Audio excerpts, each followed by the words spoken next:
Johnny explained that he was no longer testifying at the trial, as the FBI couldn't put him on the stand. Good, good, the muffled voice replied.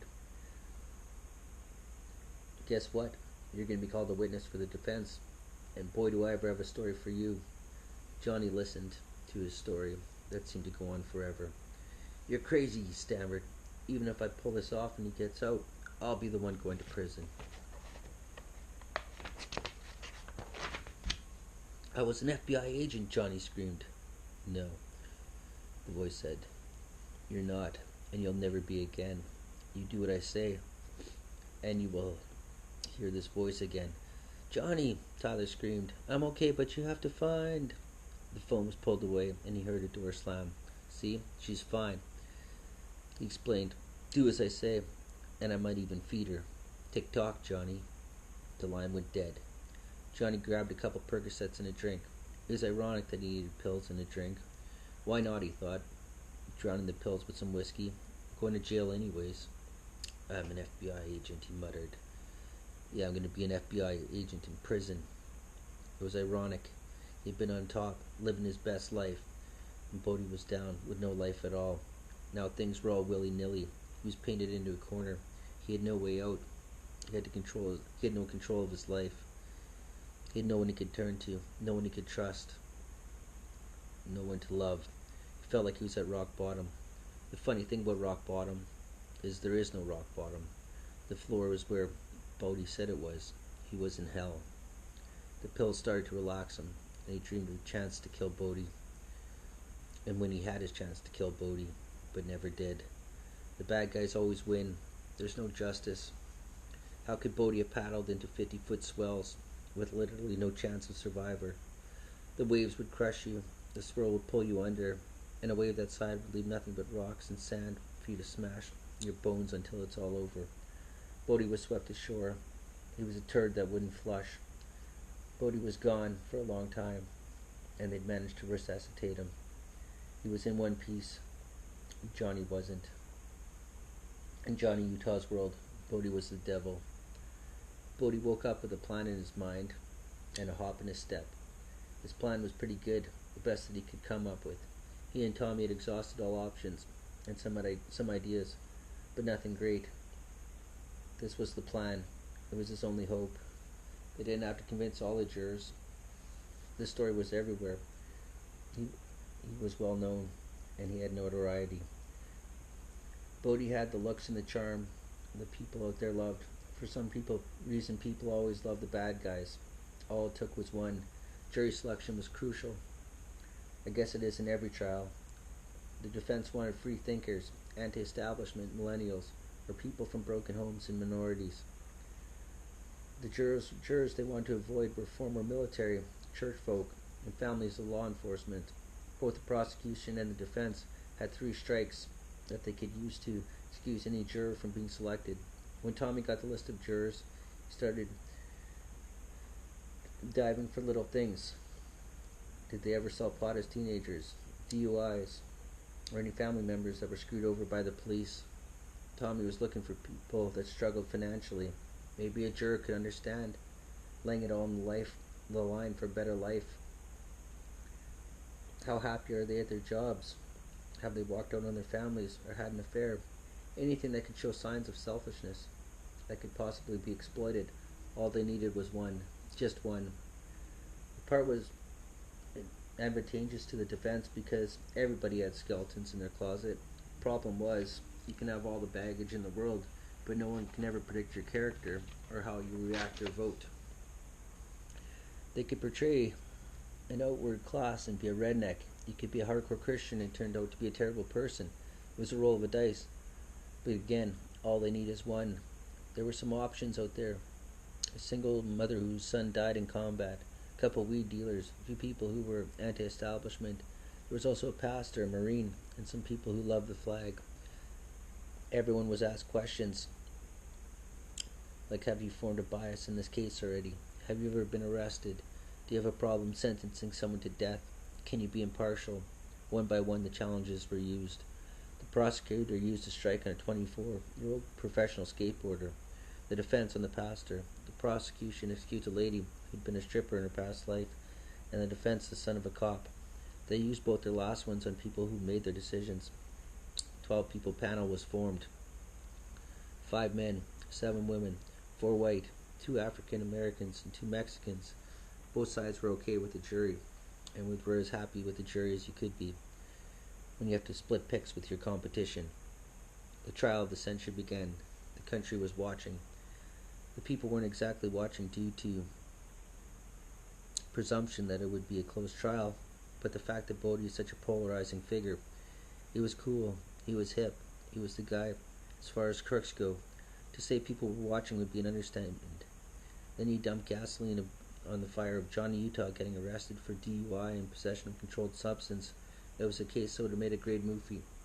Surfing buddies. One good, one bad. Best friends turn enemies. Surfing violence. Sex, plot twists, and plot twists. Get your popcorn ready.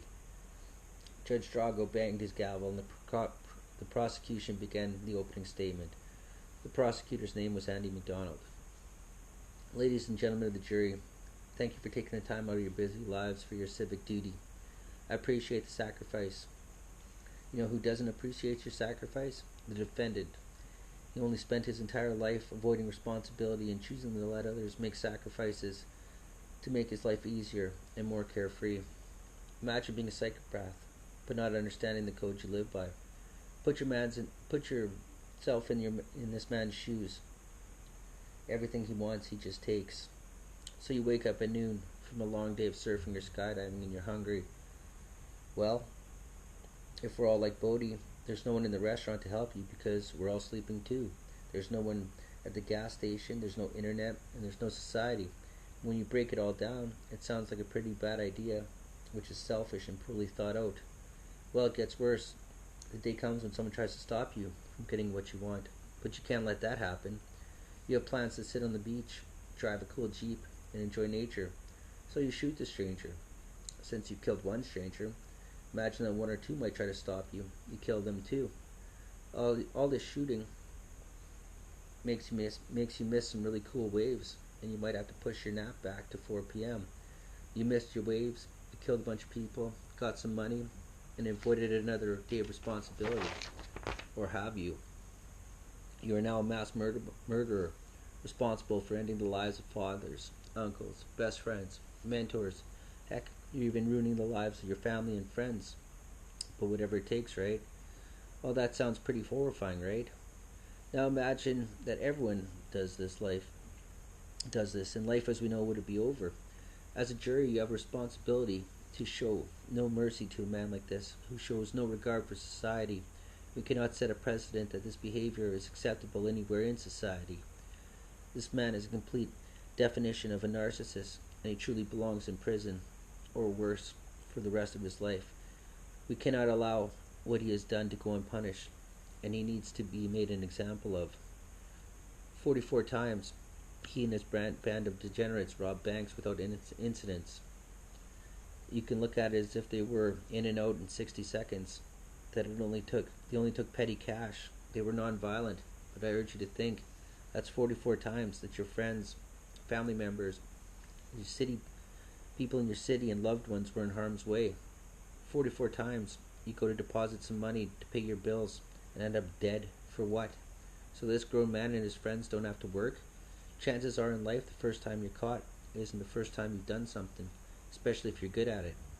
Perfecting one's craft takes years and years of practice and training, so I doubt that these are the first bodies, his first mistakes.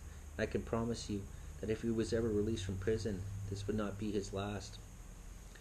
I've run out of time for my opening statement, and we haven't covered all his crimes. The last thing I want all of you to look at this man for what he is. He sits here all dressed up, handsome, fit, like a guy you'd want to have beers with.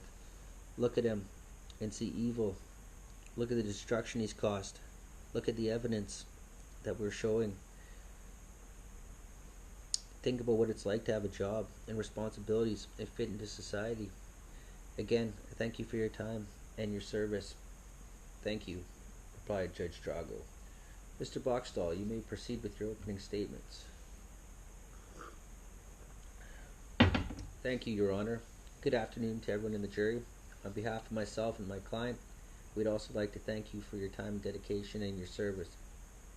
Speaking of time, I will not take up as much of your time as the prosecutor has, as it's not in my nor Bodhi's character to smear people who are innocent until proven guilty. I know the evidence being brought forward, but everything they say is hearsay and conjecture. You probably wonder why I didn't object to Mr. MacDonald's opening statements, and here's why. I object to all of it. It's all slander. It has no burden.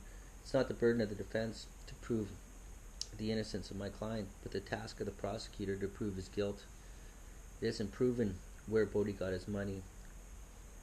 And there are many people living in this world with a life of privilege that don't work and enjoy many of the same amenities that my client also has. My client has never run afoul with the law, not even as much as a speeding ticket. He has had many people who will speak on his character if given the chance. Every story has two sides, and it's not our fault that Mr. MacDonald is either not bothered or is incapable of finding both sides. The mere fact that he was not even taking the opportunity to look into other suspects, he's had blinders on this entire time, makes me question the other cases he's involved in, and the dedication he has to his craft.